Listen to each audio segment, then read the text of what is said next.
कि वो जो है ना वहाँ पे एक इंटरम सेटअप की ज़रूरत ही नहीं पड़ती।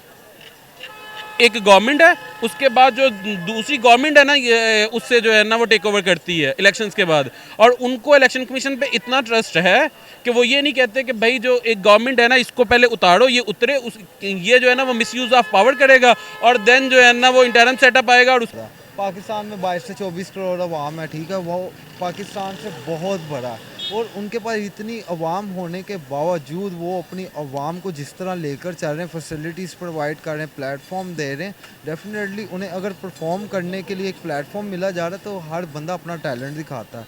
तो वो भी इंडिया ने जो है एक जाइंट बन के सामने आया। अब रिसेंटली आप खुद जानते हैं कि एक इंडियन ओरिजिन जो है वो यूके का जो है प्राइम मिनिस्टर बना और अब जो है सेकेंडली जो है विवेक रामस्वामी उनका नाम बताया जा रहा है। हेलो व्यूअर्स, अस्सलाम वालेकुम, पाकिस्तान, नमस्ते India. This is your host Ramnath and you watching my YouTube channel. आज हम लोग बात करने वाले हैं इंडिया के बारे में। तो अगर हम लोग इंडिया की बात करें तो असल में मसला यहाँ पर यह आता है कि हम लोग इंडियंस को देखें तो वो हर जगह पर एक्सेल करते क्यों नज़र आते हैं।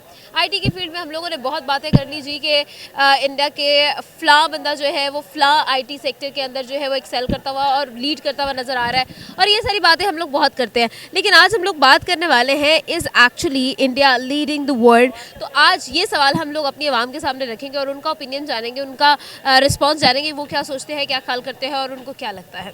तो हमारे साथ रहे। अगर आप कुछ शेयर करना चाहते हैं कमेंट बॉक्स में हमें ज़रूर बताएं। अस्सलाम वालेकुम। वालेकुम सलाम। Good name. मुस्तहसिन नवाज। अच्छा मुस्तैसिर सर, आज हम आपके लिए एक सवाल लेकर आए हैं। सवाल हमारा ये है कि अगर हम लोग बात करें इंडिया के 10 साल की स्ट्रगल के बारे में, तो उन लोगों ने बहुत ज़्यादा ग्रो किया है, बहुत सारी फील्ड्स के अंदर उन्होंने एक्सेल किया है। अब यहाँ पर क्वेश्चन मेरा आपसे ये है कि आईटी की बात कर ले, मेडिकल की बात कर ले, ब्यूरोक्रेसी डेमोक्रेसी की बात कर ले, या फिर अगर हम लोग इंटरनेशनली उनके इमेज की बात कर ले तो वो काफ़ी स्ट्रॉन्ग नज़र आई। क्या इंडिया जो है वो दुनिया को लीड कर रहा है? आप इसके बारे में, इस स्टेटमेंट के बारे में क्या कहते हैं? Is India leading the world? या एग्जैक्टली उनका एजुकेशन सिस्टम जो है ना वो बहुत ज़्यादा स्ट्रॉन्ग है और वो वहाँ से इतने जो है ना वो टेक्नोलॉजी के एक्सपर्ट जो है ना वो प्रोड्यूस कर रहे हैं कि ऑल ओवर द वर्ल्ड उनके जो इंजीनियर्स हैं ना उनकी एक रेपुटेशन समझी जाती है, उनको जॉब्स ज़्यादा मिलती हैं। आप किसी भी फॉरेन यूनिवर्सिटी में जो है ना वो अच्छी से अच्छी यूनिवर्सिटी में भी देख लें, वहाँ पे जो प्रोफेसर्स हैं ना वो इंडिया से जो है ना वो होते हैं। आप बिग टेक्नोलॉजी कंपनीज देखें, उनके सीईओज जो है ना वो इंडिया से जो है ना वो हैं।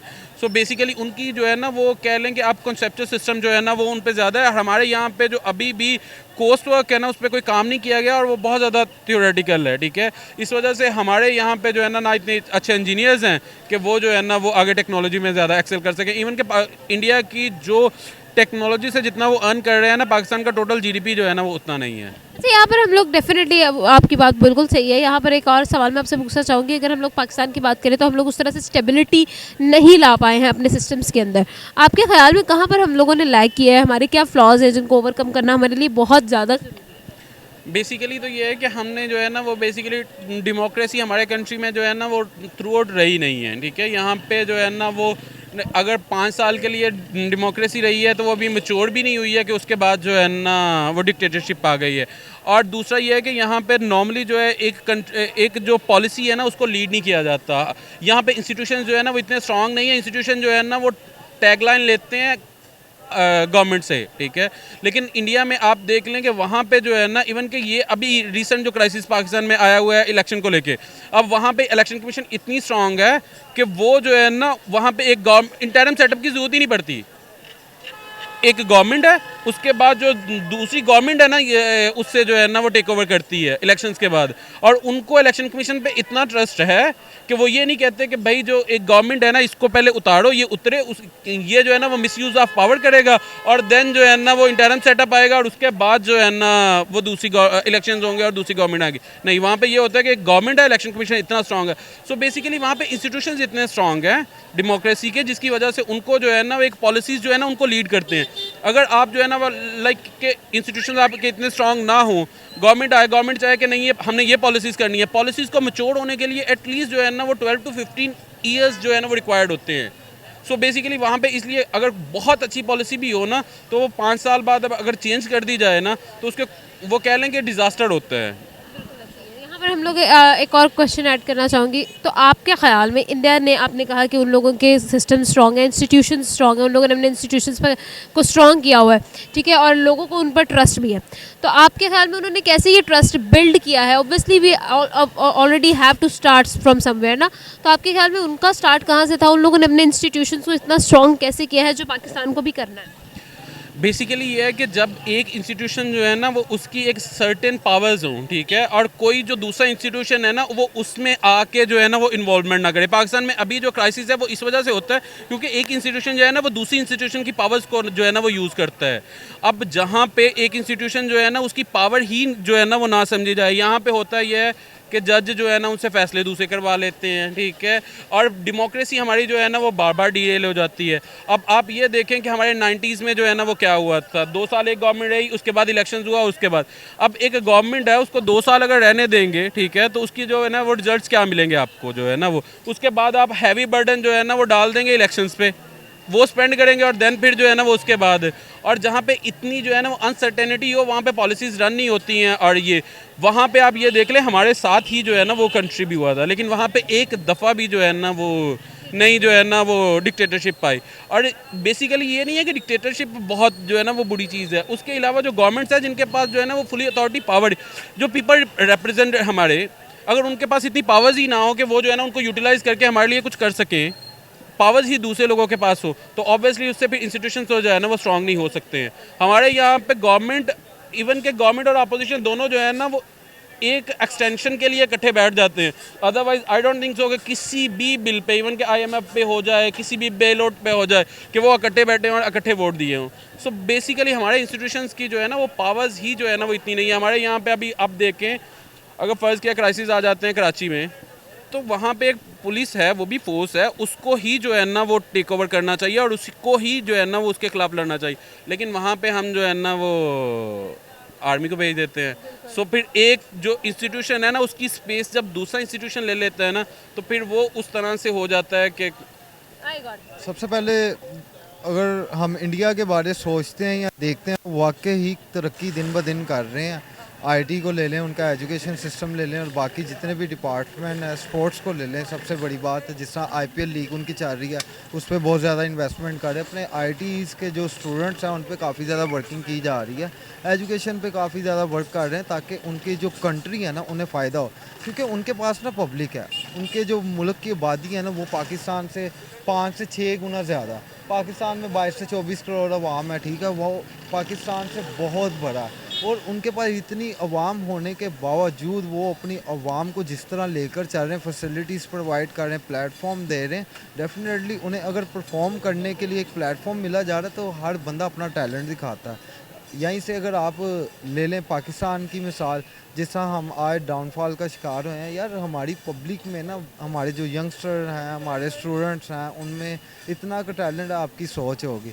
सिर्फ हम लोग कामयाब इसलिए नहीं हैं क्योंकि हमारे पास प्लेटफॉर्म्स नहीं। हमें प्लेटफॉर्म अपना आप शो करने के लिए दें, हम आपको बताएं कि हम लोग कौन है। इंडिया जितना ऊपर जा रहा है हम उससे भी ऊपर जा सकते हैं। अच्छा, यहाँ पर सर आपसे एक और सवाल मैं पूछना चाहूँगी। अगर हम लोग बात करें इंडिया की, तो इंडिया ने ना सिर्फ अपनी बॉर्डर्स तक वो महदूद नहीं रहे, उन लोगों ने अराउंड द ग्लोब एक ग्रोथ दिखाई है, जिसमें आप अगर देखें मेजर इंटरनेशनल IT कंपनीज़ की बात करें तो वहाँ पर इंडियंस जो है वो CEO बनकर बैठे हुए हैं। उसी के साथ साथ आप UK में देख लें तो UK में जो इस वक्त प्राइम मिनिस्टर है वो एक इंडियन ओरिजिन पर्सन है, ठीक है।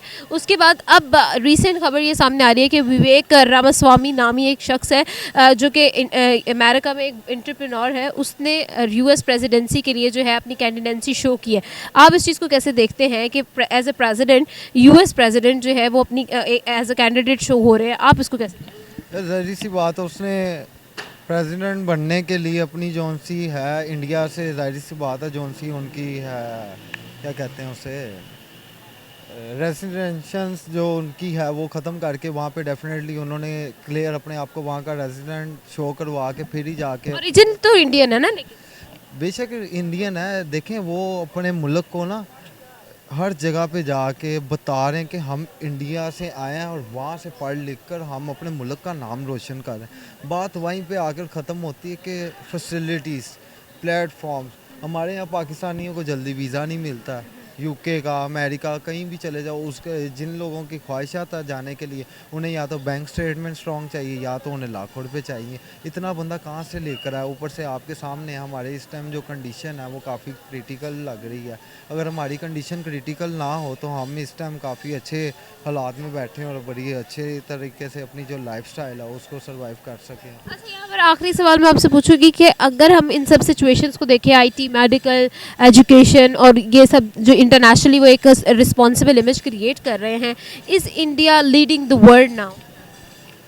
लग तो ऐसे ही रहा है कि इंडिया जिस स्पीड से अपने आप को ग्रो कर रहा है, इंडिया को पकड़ना मुश्किल हुआ है, क्योंकि वो अपना बैकअप लेकर चल रहे हैं। हमारे पास ना इस टाइम फ्रंट है ना बैकअप है, तो हम इस बारे क्या कर सकते हैं? बस मुबारकबाद ही दे सकते हैं कि एटलीस्ट कोई तो मुल्क है जो अपने यानी कि कंट्री वाले लोगों के लिए, अपने आप के लिए, अपने सेल्फ के लिए कुछ ना कुछ कर रहा है। फर्स्ट ऑफ ऑल अस्सलाम वालेकुम। आई थिंक दैट कि अगर इंडिया एक प्रॉपर, उनका एक प्रॉपर मैनेजमेंट है, वो अगर उनके पॉलिटिशियंस हो, उनकी मतलब जो भी उनका ग्रोथ अप है वो एक प्रॉपर तरीके से। सो अगर हमारा देखा जाए, हमारे जो पॉलिटिशियंस हैं उनके अपने पर्सनल इशू काफ़ी ज़्यादा है। दैट्स वाई वो अपना हमें मतलब पब्लिक्स को वो प्रॉपर कुछ शो ही नहीं करवा रहे, उनके अपने पर्सनल इश्यूज़ हैं। सो अगर इनको देखा जाए, मतलब ऑल ओवर वर्ल्ड जो जितनी भी कंट्रीज़ है वो सब ग्रो कर रही है because of they have their proper management and उनके जो अच्छा, यहाँ पर एक और क्वेश्चन मैं आपसे पूछना चाहूँगी। इंडिया की अगर हम लोग बात करें तो इंडिया जो है वो काफ़ी सारे फैक्टर्स में, काफ़ी सारे सेक्टर्स में, फील्ड्स में आगे बढ़ा है। आईटी की बात कर लेते हैं, मेडिकल की बात कर लेते हैं, एंड देन अगर हम लोग बात कर ले ब्यूरोक्रेसी की, तो वो भी इंडिया ने जो है एक जाइंट बन के सामने आया है। अब रिसेंटली आप खुद जानते हैं कि एक इंडियन ओरिजिन जो है वो यूके का जो है प्राइम मिनिस्टर बना, और अब जो है सेकेंडली जो है विवेक रामस्वामी उनका नाम बताया जा रहा है, वो यूएस की प्रेसिडेंसी के लिए कैंडिडेंसी शो करने वाले, कैंडिडेट बनने वाले। आप इस चीज़ को कैसे देखते हैं? क्या इंडिया जो है अब यूएस जैसी सुपर पावर को भी रूल करना चाह रहा है और उसके भी ख्वाब देख रहा है, इवन बीइंग एन अलाई? आप इस चीज़ को कैसे देखते हैं, यूएस की प्रेसिडेंसी को? जी बिल्कुल। अगर मतलब स्ट्रगल हैव एवरीथिंग, अगर वो स्ट्रगल करते हैं या उनका प्रॉपर मैनेजमेंट है, वो कोई थिंकिंग रखते हैं कि everything is possible, so they can do, वो कुछ भी कर सकते हैं। मतलब कुछ वो बोलते हैं ना, कुछ पाने के लिए थोड़ी बहुत स्ट्रगल करनी पड़ती है। तो इस तरह मतलब अगर हमारे पॉलिटिशियंस हो या हमारे जितने भी ऑल ओवर कंट्री के मतलब पीपल्स है, मतलब लोग हैं आके, अगर वो हर कोई अपना अपना हक अदा करे, हर कोई अपनी एक मतलब जो इनका वे ऑफ लाइफ है, एक मैनेजमेंट है, वो अपना प्रॉपर कर दे, तो आई थिंक दैट कि मतलब हर कंट्री डेवलप कर सकती है एंड दे कैच अमेरिका। अच्छा, आपके ख्याल में अगर हम लोग बात करें, how a country can get strong, हम लोग कोई भी स्टेट जो है वो किस तरह से स्ट्रॉन्ग होती है और किस तरह से जो है अपनी जो पिलर्स है उसको ये सब उस वक्त ही हो सकता है कि हमारे सारे पॉलिटिशियंस ये देखें कि हमने काम अपने मुल्क के लिए करना, अपनी पर्सनल लाइफ के लिए नहीं करना।